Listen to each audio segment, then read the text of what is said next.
Okay, so it's at least one of the Paxhia. It's navigating the tides. Emily, thank you so much for your time. Thank you so much for having me. And so we have a vaping crisis that is here. We also have a very loose landscape, a moving landscape as far as corporate leadership, corporate governance, the CEO. And so we are going to connect those points right now somehow.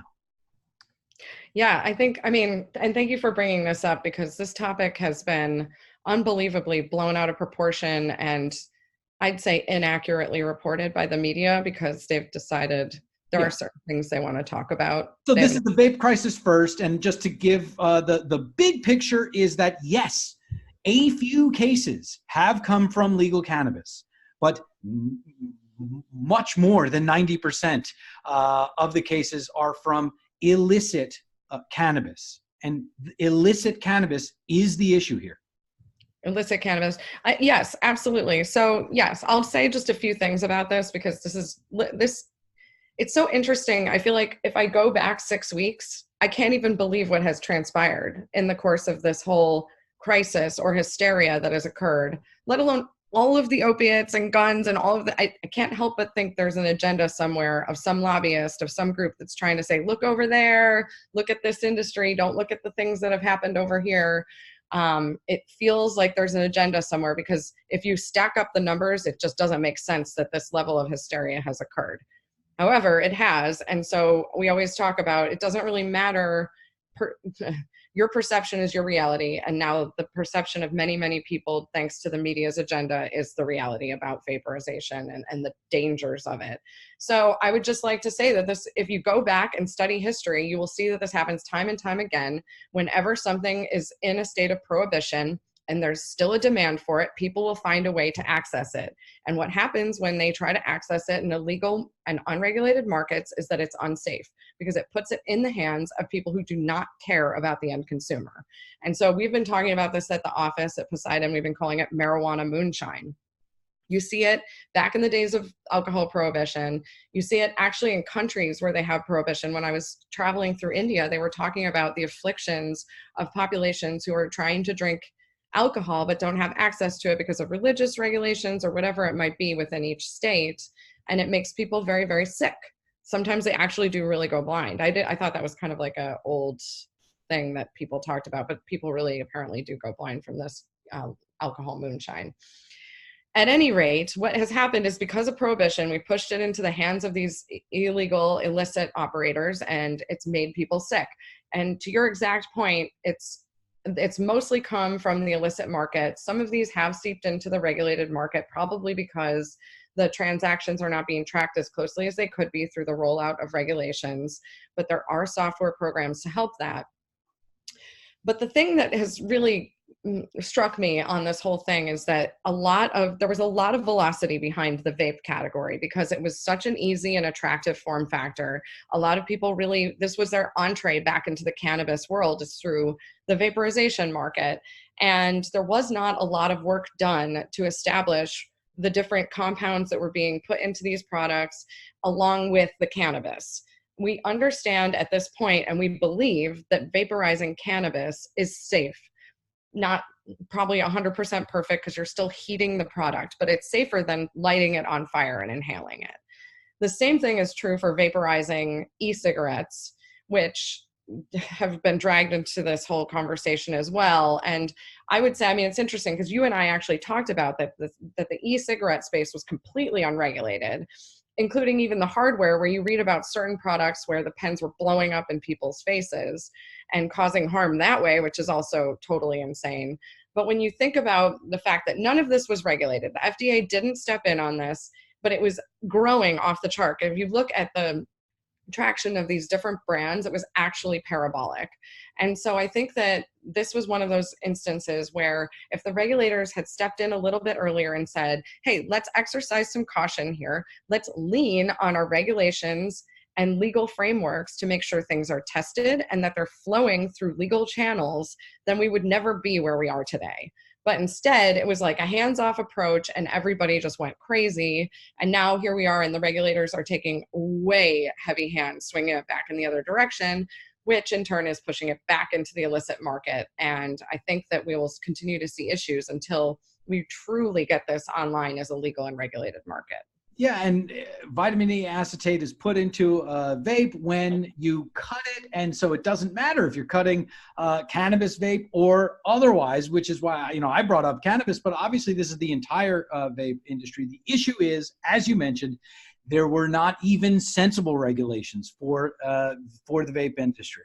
And so that's how we come here today. And so obviously the solution to legally regulating an industry is not to prohibit it.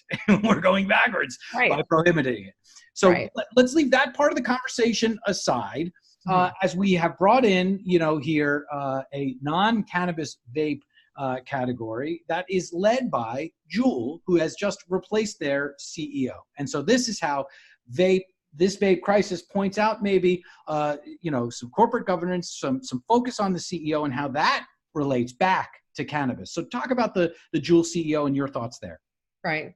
So, okay. So I'll back up just a second about my thoughts about CEOs in general and tie in the example of Juul more specifically.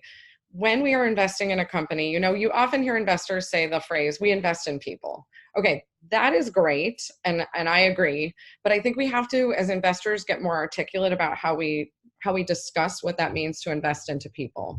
When I invest into a team, I'm looking at the team and thinking about a few things, especially as it pertains to cannabis. One, do they understand the challenges of the cannabis industry, and are they passionate enough about it to try to get through all of the challenges that we face in this industry? Regulatory, stigma, everything.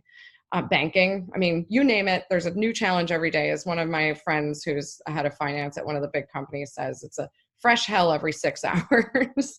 But you just have to love it. So is the team thinking about that? Do they have enough humility to really reflect on how they are as a founder and the stage in which they are the best to lead a team? We do have a lot of conversations with CEOs upon the entry into an investment. Okay, you're the CEO today. Are you the CEO for when this company is 100 million in valuation? Are you the CEO when this is ramping globally? And that's a conversation you have to have with your founders. And maybe they aren't in that moment, and maybe they will evolve to become that person, or maybe they will be the person who hands the baton off to a seasoned CEO to take it public or to whatever that big next step in the business is. And having a founder with self-awareness enough saying, no, I'm not that person today, but I'd like to become that person. And these are the steps I'm going to take. And these are the board members I'm going to put around me and advisors I'm going to put around me to grow into that position. Or I'm not that person. I don't aspire to that. I'm a startup founder. This is where I want to get businesses to and then pass the baton. And these are conversations as investors it's critical to have very early, because otherwise you're misaligned. You're misaligned from go. The other thing is to have an incredibly engaged board of directors and advisors. A board of director seat is something not to take just because it's, good for your ego. It's something to take because you want to truly participate in the path of the business. And I see this happen. One of the worst failures we experienced in the entire duration of managing the fund was because I would characterize that there was some malfunctions at the board level in terms of how they responded to a situation. And I did not think it was taken seriously enough at the right moment, and we missed an opportunity. I'll never, ever go through that again. Now, that being said, what happened with Juul, I think, was that we had an incredible visionary founder who truly, I do believe, wanted to change and transition people from smoking cigarettes to vaping nicotine. If that was the path they were on, if they were looking to have an interaction with nicotine, the doctors who've been on the news recently have stepped up and said, no, this is 95% safer than smoking cigarettes. So if we throw the baby out with the bathwater, we're throwing out an alternative and pushing people back into combustible tobacco, which is not the path we should be heading in. Do I think there could be better regulations around this? Yes. Do I think we should be just slamming people back into the combustible tobacco market? No. But so what happened here is I think that this founder was a visionary. He was the kind of guy that gets the business to here. And let's face it, that category exploded. it exploded not just in the US, it exploded globally. And I think that there was no way that he could have had a sufficient time to ramp into that position.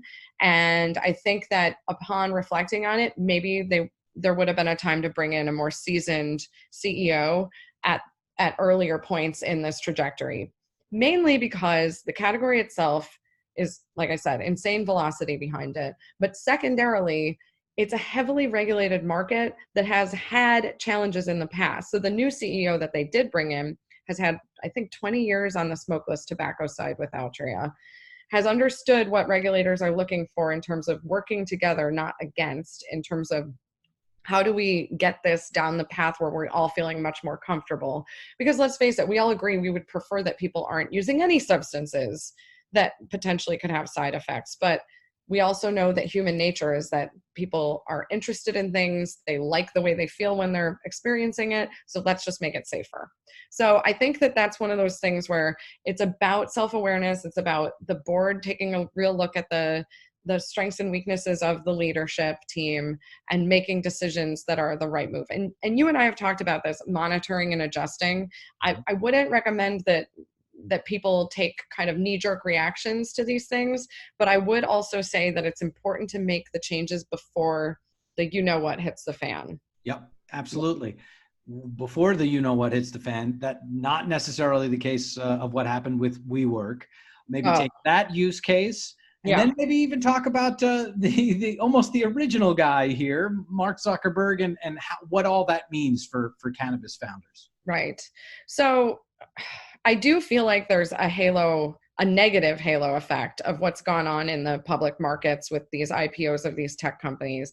I think that people feel like there's been a fair amount of kind of gameplay by the VCs who've inflated these valuations, drove up their performance metrics, and then took something public.